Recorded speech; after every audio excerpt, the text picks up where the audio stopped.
So here's my question for you.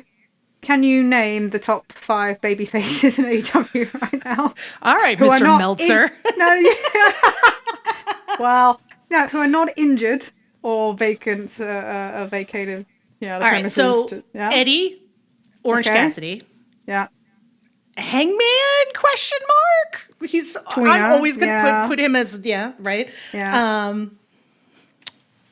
Probably that's about it. I don't know, like, again, the BCC... real difficult, doesn't it? The BCC alignment changes so much that I don't know that you could argue that those guys are baby faces at this moment. But this goes back to another thing that you and I have talked about many, many, many weeks ago that Dave Meltzer brought up this week, where I was like, yeah, he listens to our podcast, obviously, which is...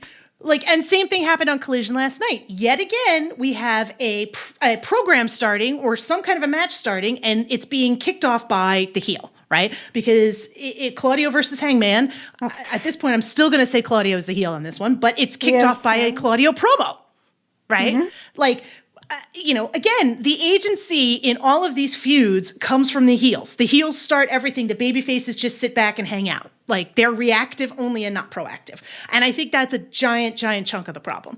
Like, what do these guys want? What are they trying to do? And I think for a while now, we don't know. Like, what does Orange Cassidy want? We have no idea.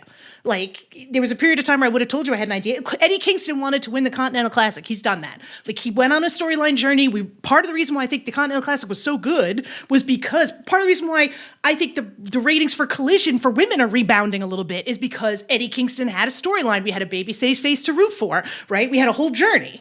But, like, now that's over. So what does Eddie want now, right? Like, your protagonists have to have something to do, and your protagonists can't be the bad guys. Again, Wednesday night, we heard from Christian Cage, which was great. Like, Christian's phenomenal. Like, Mother Wayne alone was worth the cost of admission. But again, it's being driven by the heel. Copeland came out and talked on last night, but nobody didn't have a lot to say. No. I don't know. That's what they're being lapped by WWE over this. They are much more similar to kind of mid 2000s, 2010s WWE. This was the problem they had. You had a guy like Dean Ambrose, Jon Moxley. Yeah. Same thing, and then they beat him. You had Dolph Ziggler. He come through, and then they beat him. Bryan Danielson, which is like, I don't know. Half the time I can't decide if Adam Page is doing his best Bryan Danielson impression or his best Dean Ambrose impression. It's one of the two.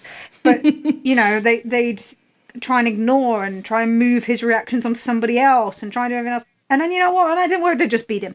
So, but there was this thing of constantly beating and beating and beating. It's that Alvarez thing, isn't it? And they beat him and they beat him and they beat him and they beat him and they beat him. How many? I don't know. I don't think I can hold my breath to do it as long as he did. But it is that thing of we are constantly beating the baby faces, and then we're like, oh, why aren't we getting people into these buildings when it's the baby faces and investing in the babyface journey, which is what gets people into the buildings? That might not have as much effect on TV ratings, although I think it does. I think every time we've seen a huge chase, we've seen TV ratings follow that. But you are not going to do that on, oh, that heel is cool. Oh, this person is cool. They're not coming into the building for that. So you have got to start giving some of these baby faces momentum. We're going into a pay-per-view cycle where they kind of maybe think, oh, we can coast it. We can rely on Sting. Sting will generate that buy rate. So, and he's generating the ticket sales in Greensboro. But we're not telling anybody where Sting's going to be appearing. We're going to do a whole fucking Collision where Sting had a match and we didn't promote it or tell anybody about it until freaking Thursday. Like, that's the part that blows my mind. And like, I don't really give a shit. Like, this is where I don't want to get too worked up and berserk about it, because at the same time, like, it's their business. If they don't want to throw money away, I like, what do I care? Like, I like the show and I like these guys. If Tony wants to run at a loss, go right ahead. But like, why are you not advertising for where Sting is going to be and telling people what matches he's going to be on? And I get and I appreciate that this is a 60-some-odd-year-old man, and maybe you're not necessarily going to be able to have him wrestle, or there's going to be an injury, or yada yada yada. But like, Jesus Christ, like, this is kind of like layup business shit that I would think you'd be doing no problem. Like, hey, Sting's going to be on Collision. We should probably start advertising that. Like 2 weeks out, 3 weeks out. Like, You just have an appearance calendar. He doesn't need to wrestle every time. You just say, he's going to appear here. He can come out and say 10 words to the crowd. Some people will be happy. It's the last time we're going to see Sting. Great. There. It's not that difficult. And then you hamper all the other parts of your business. So that live event person, whoever that may be, and we maybe will transition into that in a bit, but that live event person, whoever's going to replace Raphael Morphy, where do they know that they need to advertise? Where can they focus their local promotion on in terms of this is the last chance to see Sting? The problem is, and then this is constant with their booking. You never know who, we've been through this, you never know who's going to be on the shows. How does that help their, supporting kind of departments?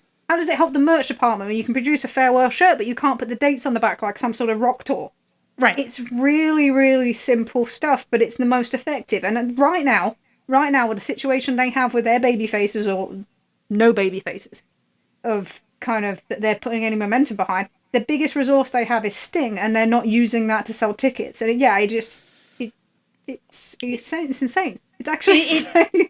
It makes no sense. It's one of those things where I'm just like, dude, like, again, always the possibility that there's shit going on that we don't know about that's impacting stuff like this, and I take that as a possibility, and I'm not going to say that I'm all-knowing and whatever. It's been going on for so long. For so long. If you want to take Sting out, why was Hangman not on the show on Saturday? Charlotte, North Carolina holds all the attendance records there. Local to the area. Surely, you want to give him momentum as a baby. And I get the argument. I had an argument as well. I had a discussion with somebody who tried to explain to me that, they want to keep certain people on Dynamite or certain stories on Dynamite because Dynamite's their focus. You want to hold that rating up.